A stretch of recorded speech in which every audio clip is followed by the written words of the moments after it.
வேர்க்கடலை காரப்பொடி எப்படி பண்ணலாம் அதுதான் இன்றைக்கி நம்ம பார்க்க போகிறோம். இந்த வேர்க்கடலை காரப்பொடிக்கு வந்து தேவையான பொருள் வந்து 50 கிராம் அளவுக்கு காஞ்ச வேர்க்கடலை, 10 அல்லது 12 பல் பூண்டு, 1/4 ஸ்பூன் சீரகம், 5 காஞ்ச மிளகாய். நான் வந்து கலருக்காக வந்து இங்கே காஷ்மீர் மிளகாய் எடுத்துருக்கேன். நீங்கள் காஷ்மீர் மிளகாய் இருந்தாலும் சரி, அப்படி இல்லைன்னா சாதாரண மிளகாவும் எடுத்துக்கலாம். 2 அல்லது 3 ஸ்பூன் அளவுக்கு வந்து தனி மிளகாத்தூள், குழம்பு மிளகாத்தூள் கிடையாது, கண்டிப்பாக தனி மிளகாத்தூள் தான் யூஸ் பண்ணணும். அப்புறம் வந்து தேவைக்கேற்ப உப்பு. இப்போ வந்து இந்த பூண்டை தோல் எல்லாமே வந்து நம்ம ரிமூவ் பண்ணி எடுத்து வச்சிடலாம். இந்த வேர்க்கடலை பூண்டு காரப்பொடி வந்து பார்த்திங்கன்னா இட்லி, தோசை, ஊத்தப்பம், இந்த பன்னீர் பரத்தா, தால் பராத்தாலாம் பண்ணுவாங்களா, அதுக்கும் வந்து செம்ம டேஸ்ட்டாக இருக்குங்க சைட் டிஷ்ஷாக. இன்னும் கூடவே வந்து தயிர் சாதத்துக்கும் பருப்பு சாதத்துக்கும் வந்து இந்த பொடியை வச்சு சாப்பிட்டீங்கன்னு வச்சுக்கோங்களேன், செம்ம ஃபென்டாஸ்டிக்காக இருக்குங்க. இப்போது வந்து என்ன பண்ணலாம் அப்படின்னா, ஒரு கடாயை எடுத்து சூடானதுக்கப்புறம் 1 ஸ்பூன் அளவு எண்ணெய் ஊற்றி காய விட்டுருங்க. இந்த எண்ணெய் காய்ஞ்சதும் வந்து 10 பல் பூண்டை போட்டுட்டு நல்லா ப்ரௌனிஷாக வர வரைக்கும் வந்து வறுத்தெடுத்துருங்க. அந்த பூண்டை வந்து நீங்கள் எந்த அளவுக்கு வறுக்கிறீங்களோ அதோடைய ஸ்மெல் வந்து நல்லா உங்களுக்கு ஃப்ளேவர்ஸ் வந்து ரொம்ப அருமையாக வரும். ஸோ அந்த மாதிரி வந்துட்டு இருக்கும்போது வந்து ஒரு 1/4 ஸ்பூன் சீரகத்தை வந்து அது இந்த எண்ணெயிலே போட்டு நல்லா பொரிய விட்டுருங்க. இது பொரிஞ்சதும் வந்து ஒரு பவுலில் ட்ரான்ஸ்ஃபர் பண்ணி ஆற விட்டுருங்க.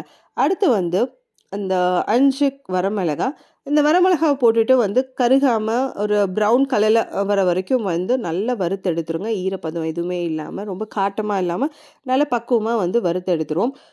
இந்த மிளகாய் வந்து வறுத்தெடுத்ததுக்கப்புறம் வந்து நம்மகிட்ட இருக்கிறது வந்து வேர்க்கடலை. நீங்கள் வேர்க்கடலை வந்து தோல் இல்லாமல் இருந்தது அப்படின்னா ரொம்ப பெஸ்ட். ஏன்னா இந்த பொடிக்கு வந்து தோல் இல்லாமல் தான் யூஸ் பண்ண போகிறோம். அப்படி தோலோடு இருந்தது அப்படின்னா நல்லா வறுத்துருங்க. கருகாமல் இருந்துருக்கு. அந்த மேலே இருக்க தோல்லாம் கருப்பானாலும் பரவாயில்ல, உள்ளே வந்து உங்களுக்கு ப்ரௌனிஷாக தான் இருக்கும். ஸோ அந்த அளவுக்கு வந்து கைவிடாமல் நல்லா மீடியம் ஃப்ளேமில் வச்சு வறுத்தெடுத்துருங்க. வறுத்தெடுத்தோடனே ஒரு பிளேட்டில் போட்டு நல்லா ஆற விட்டுட்டு, ஆறுனதுக்கப்புறம் வந்து அந்த தோலில் எந்த வேர்க்கடலையுமே வந்து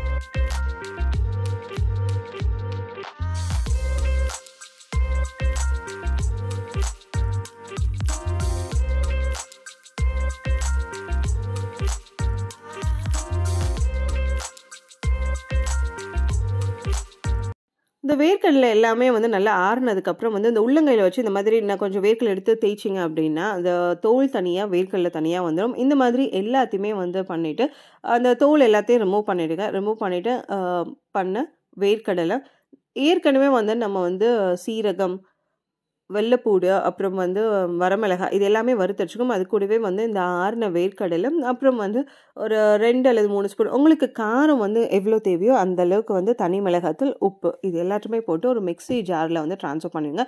ட்ரான்ஸ்ஃபர் பண்ணிவிட்டு சூடு எதுவுமே இல்லாமல் நல்ல ரூம் டெம்பரேச்சரில் வந்ததுக்கப்புறம் வந்து நல்லா அரைச்சிருங்க. இந்த கன்சிஸ்டன்சி எப்படி இருக்கணும்னா ஃபைன் பவுடராக இருக்கக்கூடாது. வெந்தயம்லாம் இருக்கும்ல கொஞ்சம் மீடியம் சைஸில், அந்த மாதிரி ஸ்டேஜ் வர வரைக்கும் வந்து அரைச்சி எடுத்துட்டீங்க அப்படின்னா இந்த வேர்க்கடலை பூண்டு காரப்பொடி ரெடி. கலரே பாருங்களேன், செம்மையாக இருக்கும். இது நல்ல காரசாரமாக செம்ம ஃப்ளேவர்டாக டேஸ்ட்டாக இருக்கும். கண்டிப்பாக ட்ரை பண்ணுங்கள். ட்ரை பண்ணி எப்படி இருந்தாலும் சொல்லிட்டு கமெண்ட் பண்ணுங்கள். இந்த டிஷ் பிடிச்சா உங்கள் ஃப்ரெண்ட்ஸ் எல்லாருக்கும் ஷேர் பண்ணுங்கள். இப்போ தான் கெட்டி சட்டி சேனலை ஃபர்ஸ்ட் டைம் பார்க்குறீங்க அப்படின்னா கெட்டி சட்னி சேனலை சப்ஸ்கிரைப் பண்ணி பக்கத்தில் இருக்க பெல் ஐக்கானே கிளிக் பண்ணுங்கள். அப்போ தான் இதே மாதிரி இன்ட்ரெஸ்டிங்கான இட்லி பொடிஸ், அப்புறம் சட்னி, சாம்பார், துவையல் வெரைட்டிஸ் எல்லாமே உங்களுக்கு மிஸ் ஆகாமல் வரும். மீண்டும் ஒரு அடுத்த ரெசிபியில் சந்திக்கலாம்.